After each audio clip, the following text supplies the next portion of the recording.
Akhirnya semua terbongkar. Barat ketakutan. Mantan Duta Besar Amerika Serikat untuk Irak akui pengadilan Saddam Hussein cacat hukum.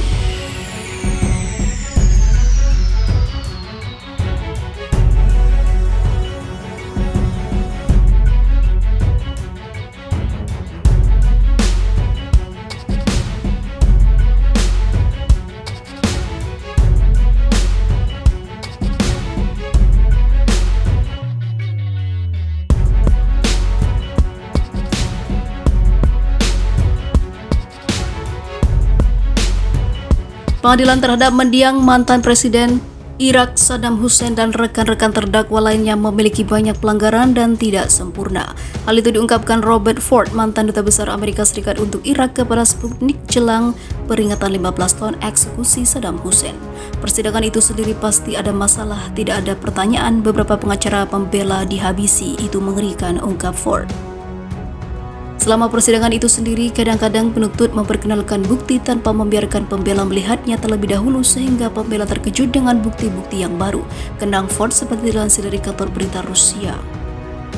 Pada saat yang sama, menurut mantan Duta Besar Amerika Serikat itu, jaksa menemukan banyak dokumen yang ditandatangani oleh Saddam Hussein dan terdakwa lainnya yang secara langsung melibatkan mereka dalam tuduhan pembantaian dan juga penghabisan Dujail.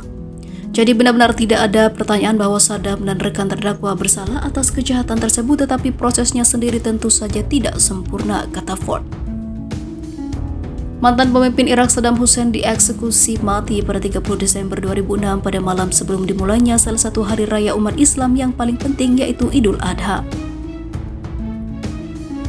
Saddam Hussein berhasil menghindari penangkapan selama 6 bulan setelah Amerika Serikat menginvasi Irak dengan dalih mencari senjata pemusnah massal pada tahun 2003. Pada bulan Desember tahun lalu itu akhirnya ditangkap di dekat kampung halamannya di Tikrit. Sidang pertama pengadilan khusus terhadapnya berlangsung pada bulan Juli 2004. Pengadilan memutuskan Saddam Hussein bersalah atas tuduhan tersebut dan menjatuhkan hukuman mati dengan digantung. Sementara itu, diberitakan sebelumnya putri tertua mendiang pemimpin Irak Saddam Hussein mengatakan mungkin saja dia berperan dalam politik di Irak. Segalanya mungkin, jawabnya saat ditanya oleh jurnalis Sohaib Chararir apakah dia berniat untuk memainkan peran yang lebih langsung dalam politik Irak. Ragad juga mengecam campur tangan Iran di wilayah tersebut, mencatat bahwa Iran telah melanggar Irak setelah tidak memiliki kekuatan. Mengingat tidak adanya otoritas Irak yang nyata dan sah, Iran menganggap negara bebas untuk mengambil, kata Ragad. Bagi Iran, Irak diperebutkan mengingat tidak adanya otoritas negara yang nyata dan sah. Mereka menganggap negara bebas untuk diambil. Bagi mereka, keadaan berubah menjadi sasaran empuk di mana mereka dapat melakukan apapun yang mereka suka, apapun cara yang mereka inginkan. Tidak ada penghalang nyata. Pada bagian pertama dari wawancara multisai tersebut, Ragad mengatakan topik memecah belah Irak telah menjadi salah satu opsi di panggung politik. Ia menekankan bahwa setiap tahap memiliki persyaratannya sendiri, kecuali untuk membagi tanah air Irak. Dia juga menganggap bahwa masa pemerintahan ayahnya adalah masa-masa mulia bagi Irak, tetapi juga mengakui bahwa itu telah diperlakukan dengan kasar dalam kasus-kasus tertentu. Ketika presiden Anda adalah Saddam Hussein, Anda harus memilih antara kemakmuran dan juga kebebasan, katanya. Perempuan kelahiran tahun 1967 tersebut telah menjadi tokoh polarisasi di tanah airnya. Pada tahun 2018 lalu, pihak berwenang Irak menobatkan dia di urutan teratas dalam daftar paling dicari di negara itu.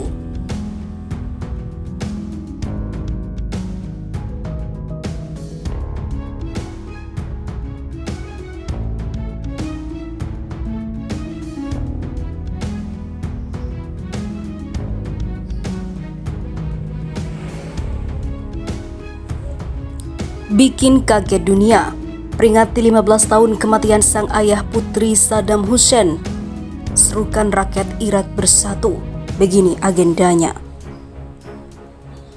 Putri Saddam Hussein menandai peringatan 15 tahun sejak ayahnya dieksekusi dengan menyerukan rakyat Irak untuk bersatu dan menerima perubahan di dunia Arab. Duduk di depan potret ayahnya yang terbunuh, Ragad Saddam Hussein mengatakan sudah waktunya bagi rakyat Irak untuk saling memaafkan terlepas dari sekte atau latar belakang. Bahkan mereka yang melakukan kesalahan, serunya seperti dikutip dari Al Arabiya. Dalam pidatonya, Ragad mengatakan Irak seharusnya tidak berpihak pada satu sisi Arab di atas Arab lainnya. Kami akan mengimbau mereka untuk menghindari perselisihan dan konflik satu sama lain karena kekuatan mereka adalah kekuatan kami, katanya dalam pesan yang direkam. Ragad yang tidak mengesampingkan masa depan dalam politik Irak mengatakan bahwa satu-satunya orang Irak yang tidak boleh memaafkan orang lain adalah orang tua dari korban Revolusi Oktober. Dia mengacu pada para pengunjuk rasa yang ditembak, dipukuli, dan dihabisi oleh pasukan keamanan Irak atau milisi yang didukung Iran. Dia mengatakan para korban disebut sebagai makanan untuk ikan.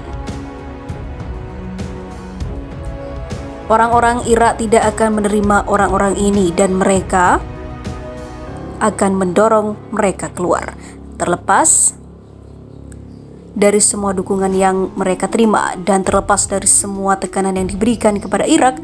Kata terakhir akan menjadi milik Anda. Anda pahlawan Irak, kata Ragad dalam referensi yang jelas kepada milisi pro-Iran di Irak. Dalam sebuah wawancara dengan Al Arabiya awal tahun ini, Ragad mengatakan Iran menganggap Irak bebas untuk diambil karena tidak adanya otoritas yang nyata dan juga sah.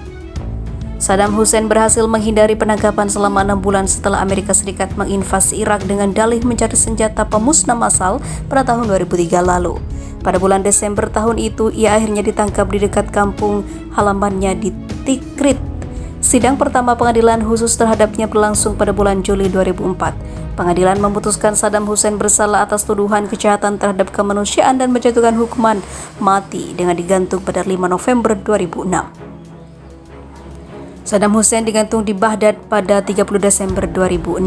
Kala itu, kini sang putri menyerukan hal seperti itu untuk rakyat Irak.